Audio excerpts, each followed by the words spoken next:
Hi, this is R.N. Bhaskar from BKBB, which is an acronym for Bhaskar Ki Business Baatein. This is a channel that brings to you every week a policy analysis, an occasional business story, and an occasional conversation. But at 8:15 in the morning on weekdays, Monday to Friday, we bring you news behind the news. We look at some headlines and we analyze its implications and why it is significant, why we've selected them. And as always, just a reminder to all our viewers that please click the subscribe button if you're not a subscriber already. And click the like button if you like our programs. But most of all, please tell your friends about us. We need to grow audiences, and you are very, very important for making that happen. First, thank you very much for joining in. And today, I have with me my co-anchor, Anurag. Welcome, Anurag. Good to have you here. And today, both of us will discuss three important titles. And the three titles are, the first one is about how two Israeli lawmakers have been sanctioned by 5 countries in an unprecedented and unimaginable manner. The second story is how many coal plants are crippled because of shortage of water. And the third one is how Iran bristles at IAEA's role in that country. Instead of inspecting, they began acting as agents of countries. Okay. Let's take the first story. The first story blindsided America, blindsided Israel, and countries that kept quiet while the massacre of Gazans was taking place. 5 countries woke up and together demanded sanctions against, and they implemented sanctions against 2 key Israeli ministers. One was Ben Gvir, and the second was Smotrich. Both of them are ultra-right ministers. Both of them have been exhorting both the parliament and the soldiers to go ahead and massacre as many Palestinians as possible. Both of them are guilty of both ethnic cleansing as well as crimes against humanity. Surprisingly, none of the 5 countries talked about Netanyahu. And the 5 countries are Norway, incidentally. Norway was the first country to recognize Palestine as an independent state.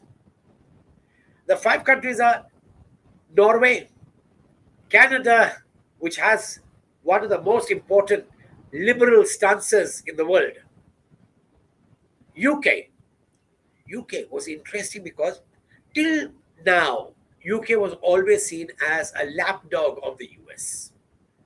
When Tony Blair was there, that was the time when the UK became the lapdog of the US. And everything that US did, UK blindly followed. For UK to step out of line and to tell that these 2 ministers have to be sanctioned left USA furious. And of course, the other 2 countries were Australia and New Zealand. And naturally, in the US government, Marco Rubio, Secretary of State, lashed out against these 5 countries and demanded that the sanction be repealed. Marco Rubio is reported to be the eyes and ears of Israel in the US government. So much so there's a joke going around the US saying, of course, USA has a Senate, has a Congress. It's called the Knesset. The US policies, international policies, are often dictated by Israel. And that is sad. It is going to mean actually the decline and possibly even demise of both Israel and even the US. Anyway, we are glad that the sanction has been imposed by these 5 countries. Watch developments on this front. And now we go to the next story, and the story is by Anurag on coal plants and water shortage. Anurag, can we have you? Good morning. A very interesting report by Reuters that brings light to a conflict between coal plants and the local residents, which rolls back to the same reason as it was decades ago. The report investigates a coal plant in Solapur in Maharashtra, an area which is classified as water scarce by the government itself. This is a common practice in the coal industry which focuses on easy land availability with water access as an afterthought. And as a result, since 2014, India has lost more than 60 billion units of coal power generation across the country, only because of water shortages, which forces plants to suspend generation. This cut down is equivalent to 19 days of coal power supply at the current levels. Moreover, most of these water guzzling coal plants rely on freshwater reservoirs that are not meant to be used for industries but by the people. But the harsh reality is that the local residents only complain years later when the plant is operational and not when they get money to relocate. India is planning to invest roughly $80 billion in new coal power projects by 2031, and 37 of the 44 new approved projects named in the updated power ministry shortlist of the future operations are located in areas that the government classifies as either suffering from water scarcity or stress. India still heavily relies on fossil fuel power generation that are polluting in nature, and more specifically, 75% of overall power generation comes from coal alone. Major changes needed to shift to cleaner power generation, but for now, the coal industry and the government should realize that people need fresh water to survive as much as they need energy. What's your take on this, sir? Right. And this can only mean two things. Either the plants are not located properly in the right place, or it could mean that water was allowed to be wasted. In Maharashtra, it's both. In Sholapur, for example, is a sugarcane growing area, which is already a water intensive crop. As a result, farmer suicides in Maharashtra have been among the highest in India. On the other hand, we waste water. If you look at data, India has more water per kilometer than either Pakistan or Bangladesh or even China. And yet, India is always short of water because it misuses and abuses water. And as long as India does not know how to respect water and recycle water and use it differently, you are going to have problems. And this is where the coal story is just one more case of mismanagement and misguided fund allocation. Was it done because they wanted to create jobs? Was it because they wanted to show development in a state in order to get votes? Somehow, homework has not been done well. Thanks, Anurag. Very important story. And let's go to the third story. The third story is equally important because right now, discussions are going on between America and Iran on how to handle the nuclear enrichment program. For those who do not know, please remember that Iran, USA, and all the world's countries had agreed, and it was ratified by the United Nations that Iran would not enrich uranium beyond a particular point in exchange for removal of sanctions. Iran signed the document, and after it signed the documents, sanctions are not removed. And when Trump came and became president in his first term, he just tore up the agreement and said, "We don't respect it." With the tearing up of the agreement, Iran is free to enrich a little more. But one thing is important: Iran passed a fatwa for itself, saying that we will not make weapons because that is not good for the world. It's not good according to Islam. And so they enriched it up to a particular point, but not further, and have not used it for military purposes. IAEA was supposed to go to Iran and inspect and see that there was no diversion. And instead, IAEA, instead of just being an inspecting neutral body, started exhorting Iran to stop enrichment. And Iran lashed out at IAEA. and especially after the recent attack of Ukraine on nuclear planes in the USA, in spite of them being kept in the open according to the SALT agreement, Iran knows that America does not respect any treaty. America and Israel don't respect any conventions, any rules, and Iran is becoming less ready to limit enrichment of uranium.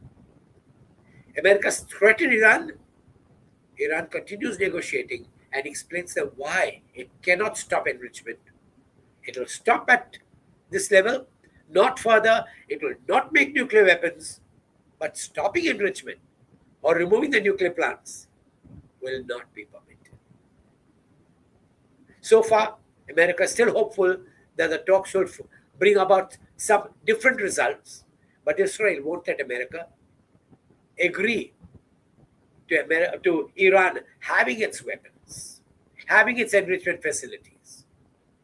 And it's a tail wagging the dog, but that's what Israel is doing to America. Let's see where it goes. And that, in a way, brings me to the end of today's session. We have, as always, some questions that have come in. And the first question is on Anurag's story, that what about the money that has been invested in these coal plants? You're right. India does not have a law to haul up ministers for misuse of money. In fact, the ministers and the bureaucrats who agreed to look at the plants in these areas and not ensure water supply have actually destroyed India's wealth. If there's anyone who's anti-national, it is these ministers and bureaucrats, and there should be a law which penalizes them. In the absence of these laws, money is squandered for a variety of reasons, and that is what has happened here. There's another question. What happened when sanctions caused the dollar to collapse? Well, sanctions will first hurt Israel. It will embarrass Israel more. But more importantly, it will embarrass America, which is supporting Israel. When these white-skinned countries, which are supposed to be blue-blooded countries, once upon a time, when they also impose sanctions against Israel, America is left out in the cold. And everyone realizes that America is the one to blame. As long as we're quiet, America could give out its excuses that let Hamas release the prisoners, let Hamas do that, then we will stop. Now that these two ministers have been sanctioned, and these two ministers are propping up Netanyahu, the ultra-right, with these ministers being sanctioned, it will be interesting to see whether Netanyahu will lose majority and there will be elections, in which case, for a certainty, Netanyahu will not come back. He is a criminal, as decided, as judged by the international courts, and his ministers are complicit. This time, they have been sanctioned. Good. I hope it brings in some sanity in the Middle East. That brings me to the end of today's session. Thank you for being with us. And yes, one more reminder before I quit. Please click the subscribe button if you're not a subscriber already. And click the like button if you like our programs. Most importantly, please tell your friends and all the people you know about us. We need our audiences to grow. And have a wonderful day ahead. See you tomorrow. Take care.